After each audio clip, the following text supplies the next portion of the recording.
आप देखेंगे भगवत गीता का लास्ट में 18वें अध्याय में श्री कृष्ण ने क्या बोला, सर्वधर्मम परित्यज्य माम एकम शरणम व्रज। मतलब सारे धर्म को छोड़ो और मेरे शरण में। लेकिन वो मैं कौन हूं, उसके शरण में कैसे जाओगे? इसलिए परमात्मा के शरण में ही जाना पड़ेगा।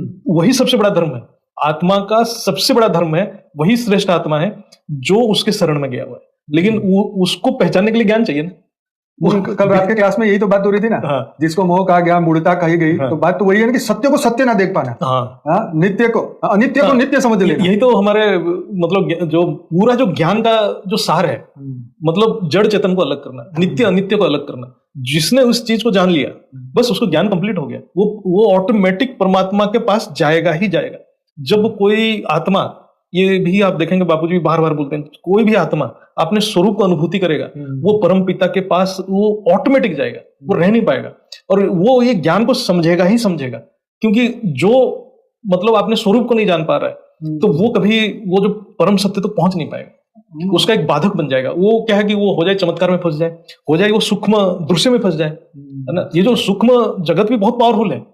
सूक्ष्म दृश्य भी आपको भटकाएगा। जैसे स्थूल दृश्य है, ऐसे सूक्ष्म दृश्य भी है। और सूक्ष्म दृश्य को बहुत लोग बहुत वैल्यू देते हैं, बोलते हमने ये देखा वो देखा।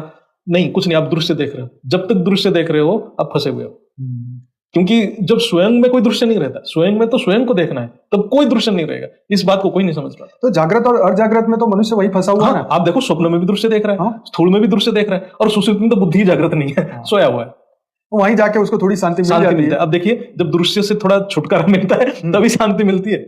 मतलब उसको अभी सुषुप्ति को भी हमारे जो सनातन शास्त्र में एक अच्छा स्टेज बताया गया है, और वहां भी ये भी लिखा गया है कि सुषुप्ति स्टेज में ही मनुष्य का आत्मा और शरीर में जो भी कमी कमजोरी होता है वो रिकूपमेंट होता है, क्योंकि तब दृश्य देखना बंद कर देता है, सारे दृश्य से कटअप हो जाता है, तभी मन इतना शांत हो जाता है। तब क्योंकि हम हर स्टेज में हम कोई भी दृश्य देख रहे हैं, चाहे स्थूल में देख रहे हैं, चाहे स्वप्न में भी दृश्य देख रहे हैं, we are creating a resistance inside us. पर वो सपने आना या वो भी तो हाथ में थोड़ी ना है। नहीं, मतलब वो तो हमारे हाथ में कुछ नहीं है। हाँ। वो तो हमारे संस्कार के हिसाब से हो रहा है, संस्कार स्मृति के हिसाब से, संस्कार स्मृति सब कर्म बना रहे हैं, उसके हिसाब से हो रहा है। इसलिए तो ज्ञान चाहिए, और इसलिए हमारे ज्ञान में है संस्कार परिवर्तन। संस्कार परिवर्तन, संस्कार परिवर्तन करोगे तो हर चीज परिवर्तन हो जाएगा। स्मृति परिवर्तन, संस्कार परिवर्तन।